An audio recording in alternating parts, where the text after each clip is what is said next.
Hello friends, welcome to स्वास्थ्य academy Lucknow. तो आज एक इम्पॉर्टेंट सीरीज हम शुरू कर रहे हैं मध्यकालीन भारत की। ये हमारा इंट्रोडक्टरी वीडियो है, ध्यान रखिएगा। इसमें बहुत सारी डिटेल्स हम आपको बताएंगे। इसके बाद जो वीडियो आएंगे वो आपके लिए और इम्पॉर्टेंट होंगे, तो इसको बिल्कुल देखना मत भूलिएगा और अपने दोस्तों के साथ ज़्यादा से ज़्यादा शेयर कीजिएगा। आप कोई भी एग्जाम देंगे, चाहे आप यूपी का दें, एसएससी का दें, बैंकिंग दें, रेलवे दें, इवन पीसीएस का भी एग्जाम देंगे, आपको यहाँ से क्वेश्चन मिलेंगे। तो दिल्ली सल्तनत की बात करें तो दिल्ली सल्तनत की शुरुआत अगर हम देखें तो 1206 से 1526 के आसपास मानी जाती है। तो इसकी 1206 से 1526 के बीच का जो इतिहास है उसे हम दिल्ली सल्तनत के नाम से जानते हैं।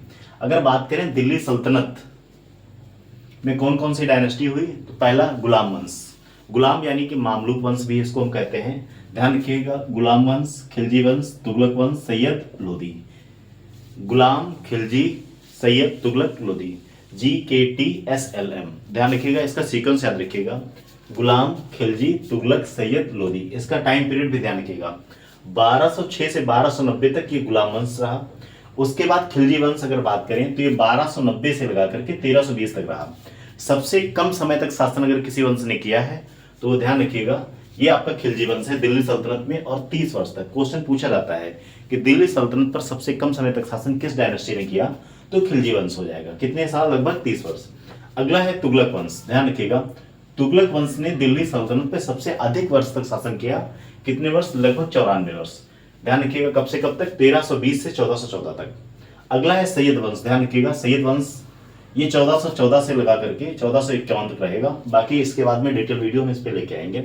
लोधी वंश की अगर बात करें तो ये 1451 से लगा करके 1526 तक रहा। और सैयद वंश के फाउंडर कौन है? ध्यान रखिएगा, खिज्र खां है।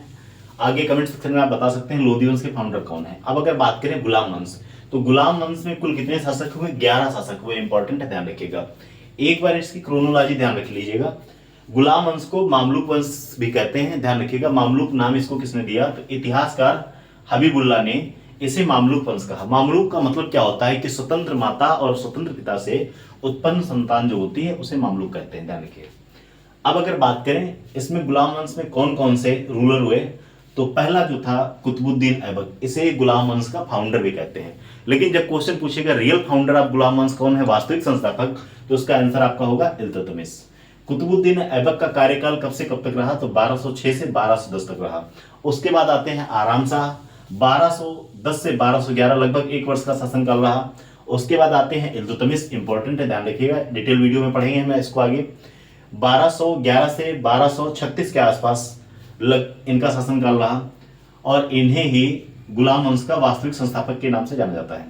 उसके बाद आते हैं रुकनुद्दीन फिरोज शाह, 6 माह 18 दिन का मात्र शासनकाल रहा इनका।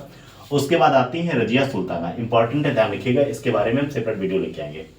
मुइजुद्दीन बहराम शाह, ये 1240 से 42 तक रहे।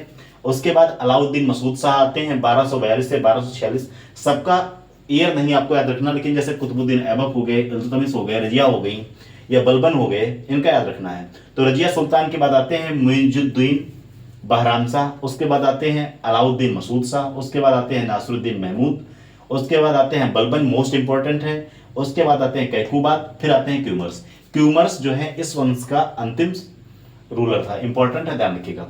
अब एक चीज और ध्यान रखिएगा, यहां पर अगर बात करें गुलामों की, तो मोहम्मद गोरी ऐबक जो था ये मोहम्मद गोरी का गुलाम था, और ऐबक का गुलाम कौन था इल्तुतमिश, और इल्तुतमिश का गुलाम कौन था? बलबन। लेकिन 1206 में ऐबक से मोहम्मद गोरी ने कहा कि इल्तुतमिश को दास्ता से मुक्त कर दिया गया। इंपॉर्टेंट है, ध्यान रखिएगा।